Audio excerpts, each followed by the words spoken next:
Assalamualaikum warahmatullahi wabarakatuh. Salam sejahtera, salam bahagia, rahayu.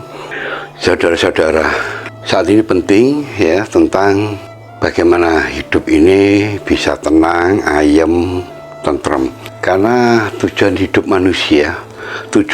manusia yang terbesar adalah hidupnya tenang, ayem, damai, tentrem. Karena dari itulah semua yang kita bisa menikmati hidup. Kalau kita tidak bisa menikmati hidup, apa artinya semua yang di luar diri kita? Karena intinya yang utama adalah manusia itu sendiri. Sumbernya yang utama adalah manusia. Apa artinya di luar diri kita? Ya, harta segala macam yang di luar diri kita. Tapi kalau tidak bisa kita nikmati, tidak bisa membuat kita tenang, tidak bisa membuat kita tentrem. Jadi itulah sebenarnya kebenaran dari harapan manusia, bahwa hidup ini benar-benar berharga dan benar-benar hidup. Ya, suatu yang berharga tadi ini kalau kita bisa menikmati, kalau kita bisa tenang, kalau bisa kita ayam tentrem. Nah, itu harapan semua manusia. Tapi banyak orang mengira dengan harta yang banyak orang akan bisa tentram. Ternyata justru banyak muncul persoalan-persoalannya. Karena makhluk, harta itu makhluk. Semua makhluk tidak bisa membuat hati hidup kita tenang. Saudara, kalau bisa ya memang harta banyak, semua kita miliki, terus hidup kita tenang. Segala yang kita miliki tapi juga membuat kita tenang, ayam, tentrem. Itu maunya kita, saudara. Ada dua hal yang perlu kita sadari, bahwa satu, hidup ini kita tidak pernah membuatnya. Sampai kapanpun kita tidak pernah tahu tentang hidup dan kehidupan, karena kita tidak pernah membuatnya. Yang tahu, yang ahli, pengerti tentang semua, tentang kehidupan, tentang hidup adalah yang membuatnya, yaitu Tuhan sendiri. Jadi besok, lusa kita tidak akan tahu. Dan yang kita hadapi keadaan apa kita tidak akan pernah tahu. Terus yang kedua, kita semua tahu, mengerti bahwa hidup ini adalah titipan. Tapi karena kita merasa memiliki, padahal kenyataannya kita tidak pernah memiliki. Yang namanya bukan pemilik, otomatis kita tidak ada kuasa kehendak sesuatu yang tidak pernah menjadi milik kita. Rumah di depan rumah saya ini adalah rumah orang lain. Saya tidak bisa mengaturnya. Saya tidak punya kuasa di situ karena saya bukan pemilik. Nah, itulah saudara yang menjadi sumber kita, inti yang membuat kita tidak tenang, tidak pernah ayam, tentrem, ya karena ada dua hal. Satu, karena aku atau ego. Kedua, karena merasa kita memiliki atau kepemilikan. Kalau kita tahu ya semua ya, bahwa tidak ada satupun kepemilikan dari manusia. Kalau kita yang tidak meninggalkan sesuatu yang kita miliki, sebaliknya kita akan ditinggalkan sesuatu yang kita miliki. Dan yang pertama tadi, keakuan, ego, itulah yang membuat kita tidak akan pernah tenang. Karena kalau sudah kembali kepada aku, ya hartaku, ya kalau namanya harta itu juga makhluk buatan. Kalau harta ini selalu banyak terus, harta juga berubah, bisa banyak, bisa melimpah, juga bisa berkurang, bahkan sampai habis. Nah, kalau kembalikan ke aku, aku punya harta kok bisa habis. Aku dulu hartaku banyak, aku bisa segala macam, sekarang nggak bisa lah. Karena keakuan itulah, ego kita itulah yang membuat kita ini sedih, susah, bingung. Nah, itu yang membuat kita ini tidak akan pernah tenang. Karena kita tidak sadar bahwa hidup ini bukan hanya jasmani, saudara. Justru kalau kita tahu hidup sesungguhnya diri kita, hidup jati diri kita, itu adalah jiwa. Ya, ini selalu kita kesampingkan. Sehingga hidup kita ini pincang, hanya satu sisi saja. yaitu jasmani saja. Nah, kalau jasmani saja, karena jasmani ini adalah benda material, ya otomatis kita ini terhubung, bahkan bergantung kepada benda di luar diri kita, seperti dunia ini. Kalau kita ini hanya sebatas jasmani, ya otomatis yang menguasai membawa hidup kita adalah jasmani. Di situ ada pikiran dan nafsu dan segala macam. Sehingga kita selalu terhubung mulai kecil, bahkan bergantung. Kalau kita nggak ada air, tidak hanya terhubung, tapi kalau ada air mati. Bahkan kita bergantung.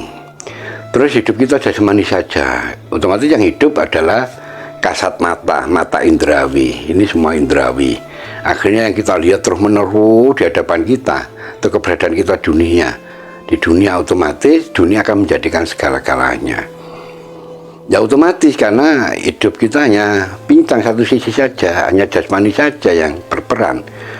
Nah, kalau jasmani yang berperan kan dunia akan menjadikan segala-galanya.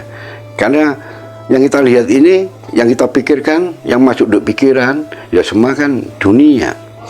Jangan hidup ini seperti yang saya sampaikan tadi, bukan kita membuatnya, dan sekaligus bukan pemiliknya. Terus bagaimana kita bisa menginginkan sesuatu menurut kita sendiri? Kita ini siapa? Kita dihadapkan dunia ini kecil, terus kita menginginkan hidup sesuai dengan keinginan kita. Kenyataannya kan tidak, saudara-saudara. Hidup kita ini justru dikondisikan. Kadang keadaan yang tidak kita inginkan malah yang datang, keadaan kesulitan yang datang, sehingga kita ya mengalami kesulitan. Kadang kita tidak mengira, ya, tidak mempersiapkan, ternyata hidup kita tahu-tahu ya bekerja terus rezeki kita banyak gitu. Pekerjaan itu mendatangkan mudah uang. Nah, itu kan tidak pernah kita rencanakan. Nah, itulah dunia dualitas. Karena kita ini bukannya membuat kehidupan, kita tidak pernah mengondisikan, tapi kita dihadirkan, didatangkan ke dunia. Dunia yang penuh dengan segala macam sebab akibat, yang penuh dengan bertolak, ya, ada baik, ada buruk, ada senang, ada tidak senang, ada yang datang, pergi, ada bertambah, ada berkurang dan sebagainya. Terus kita tidak berdaya, terus kita mau tidak mau, suka tidak suka, ya harus menerima. Nah, itulah membuat kita tidak bisa menolaknya. Terus kita kembalikan ke akunya, egonya, kepemilikan. Ya, kalau sesuai dengan keinginan kita maunya uang atau yang banyak dalam diri kita, ada dalam diri kita, kalau bisa kita tambah terus, terus. Nah, terus kalau Tuhan mengendakinya, justru sebaliknya. Terus harta ini dipanggil, dihabis, akhirnya kita kehabisan. Ya, ada saja jalan kalau Tuhan mau mendaki, memanggil harta yang berada dalam diri kita. Ya, musibah, sakit, ya, persoalan-persoalan banyak, kecelakaan dan sebagainya. Ya, akhirnya harta kita habis. Terus kita kembalikan ke aku selalu melekat, ego kita selalu melekat, merasa kepemilikan kita selalu melekat. Apa yang terjadi? Ketidaksiapan, tidak menerima, akhirnya susah diri kita, sakit diri kita dan sebagainya. Kalau kembali hidup ini apakah karena kita, apa karena aku, semua ini karena aku, kembali kepada semuanya, kembali karena manusia. Rumah sakit ini tidak ada orangnya, saudara-saudara. Siapa yang mau sakit? Nah, itulah tanda bukti bahwa hidup ini bukan karena kita. Kita tidak pernah membuatnya, kita sekaligus bukan pemilik. Nah, untuk bisa mencapai ketenangan, ketentraman, ayam tentrem bahagia, ya kita harus melihat kembali diri kita. Diri kita ini siapa sih? Diri kita ini kan selama ini kan pincang, nggak imbang. Diri kita ini bukan hanya jasmani, saudara-saudara. Mengenai hidup kita ini,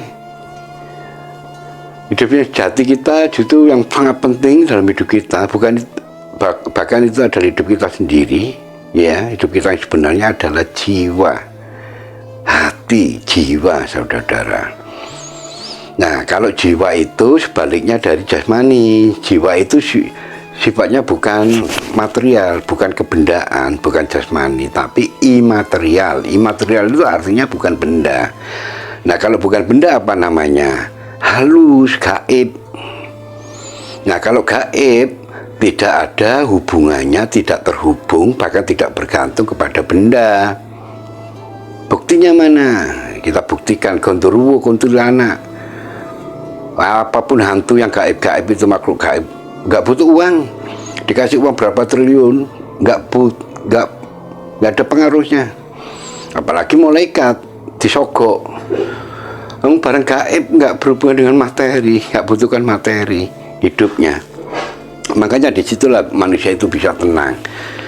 Satu sisi jasmaninya membutuhkan, sisi yang kedua rohani, jiwa tidak membutuhkan. Nah, ketika dihadapkan oleh sesuatu yang datang pada diri kita yang tidak sesuai dengan keinginan kita, atau kalau harta jumlahnya sedikit, keadaan yang kita alami kesulitan, jiwa kita yang menghandle, ya, yang mengcover hidup kita, ya kita tetap tenang karena tidak terpengaruh. Anak kecil gak dikasih uang jutaan ya tidak masalah, punya uang sedikit ya tidak masalah, karena anak kecil itu masih tumbuh jiwanya, masih besar batinnya.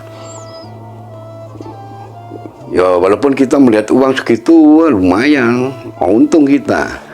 Tapi kalau bagi anak kecil nggak ada pengaruhnya, apalagi yang sifatnya halus, makhluk halus. Nah, kita ini makhluk halus juga. Nah, kalau kita menghadapi hidup yang tidak sesuai dengan kita, kemakhlukan halus kita yang main, ya nggak akan terpengaruh. Makanya saudara-saudara yang bisa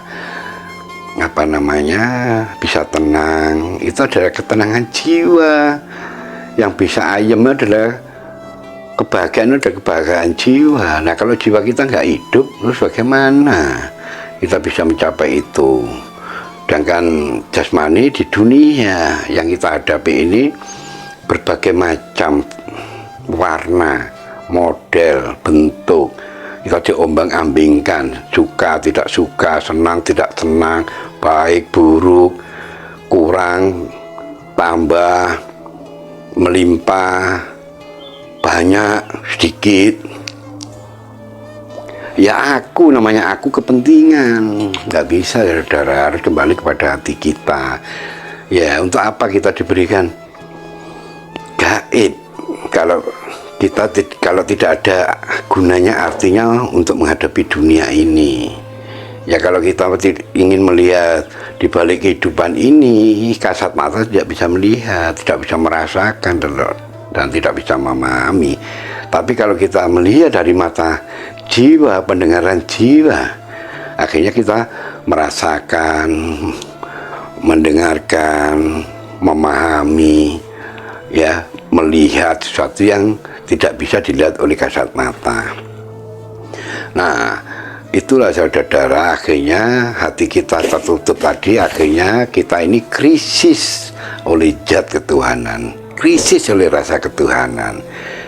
Kalau sudah krisis rasa ketuhanan, ya otomatis kemakhlukan duniawi menjadikan segala-galanya. Orang yang tokoh agama, yang berbicara besar tentang Tuhan, tapi kalau masih kematerialistisan yang sangat besar, ya, ke harta bendaan yang sangat menjadi tujuan, itu tandanya bahwa hatinya tertutup, jiwanya nggak hidup. Pengetahuannya memang luar biasa, tapi karena gaibnya yang nggak hidup, otomatis kebendaannya yang dominan. Nah, kebendaannya yang dominan otomatis harta menjadikan segala-galanya. Itulah saudara-saudara, ya, kalau untuk bisa mencapai ketenangan, jiwa kita ini harus tumbuh, harus terbangun, harus hidup. Nah, kalau jiwa ini sudah hidup, dia pasti akan kembali kepada Tuhannya. Gaib ini akan selalu bersama Tuhan.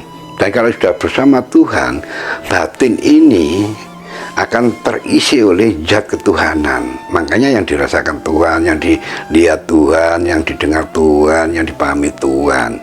Bagaimana terpengaruh dengan yang sifatnya kecil, kematerialan. Itu hukum nyatanya seperti itu, saudara-saudara. Makanya jangan lupa bahwa diri kita ini siapa. Jangan tidak sadar, kita mengabaikan oleh jiwa kita, mengabaikan hati kita. Sedangkan yang berhubungan dengan Tuhan, yang selalu bersama Tuhan, yang dipanggil Tuhan, Tuhan yang rindu dan sayang dengan diri kita, itu adalah jiwa kita. Makanya yang terpanggil adalah jiwa kita. Nah, kalau yang terpanggil dengan jiwa kita selalu bersama Allah. Kalau sudah bersama Allah, dirasakan hanya Allah. Yang dirasakan selain Allah ini kecil, gak ngefek. Itulah yang dinamakan ketenangan, ketenangan jiwa, bukan ketenangan pikiran. Pikiran tidak akan pernah bisa tenang karena terlalu banyak isinya, terlalu banyak asupan yang dari dunia ini, selalu berubah. Kalau yang datang, yang masuk persoalan dalam pikiran, yang menempati, yang tinggal di pikiran itu adalah persoalan, yang dipikirkan ya persoalan, mikir persoalan terus. Itulah hukumnya. Kalau yang asupannya masuk dalam pikiran itu adalah kepentingan, yang dipikirkan kepentingan aja. Itulah kita lihat pejabat-pejabat kita. Dia sekolahnya tinggi-tinggi, mengerti hukum-hukum haram, halal, dosa, apalagi pejabat yang dari partai agama, mau tahu betul itu ya, bahwa hidup ini untuk rakyat, dia wakil rakyat, dia harus hidupnya ini mengabdi rakyat, jadi dirinya ini bekerja untuk rakyat. Tapi apa yang terjadi kalau kepentingan sudah menguasai, menempati sebagai penghuni pikiran? Ya, ilmu gak berlaku, teori gak berlaku, kepentingan yang jalan, yang membawa hidup manusia. Itulah saudara-saudara, untuk bisa mencapai ketenangan, ketenteraman, itu hak setiap manusia. Hak setiap manusia. Tuhan menghendaki itu semua tenang, bisa menikmati hidup, tapi kalau jiwanya hidup, kalau batinnya terbuka, kalau batinnya, hatinya bersih. Nah, untuk langkah ke sana itu tidak sulit. Semua kan saya katakan tadi, sampaikan tadi, itu adalah hak manusia, hak primordial manusia. Ya cuma belum tahu caranya saja. Manusia kalau berhubungan dengan Tuhan, gaib dengan gaib itu tidak memerlukan jarak, ruang, dan waktu, saudara. Ya cuma bagaimana kita bisa membuka hati, itu ada caranya. Sebenarnya tidak sulit, sederhana, karena hati ini sudah rancangan Tuhan dalam diri kita ini canggih, bahkan lebih luas dari samudra, lebih halus dari makhluk halus, saudara. Cuma banyak yang belum tahu caranya. Tapi jangan membuka batin untuk bisa melihat makhluk gaib. Itu keliru, saudara. Itu akan merugikan diri kita sendiri, karena iman kita nggak kuat, tidak terhubung dengan Allah, terus kita terhubung makhluk gaib, posisi kita lemah, kita bisa dikuasai. Bahkan sederhana, kita melihat makhluk gaib terus, ya kalau kita nggak siap, takut. Nah, tapi kalau orang sudah terhubung dengan Tuhan, Tuhan menjadikan segala-galanya, rasa ketuhanan selalu bergelora di dalam jiwa kita, hati kita.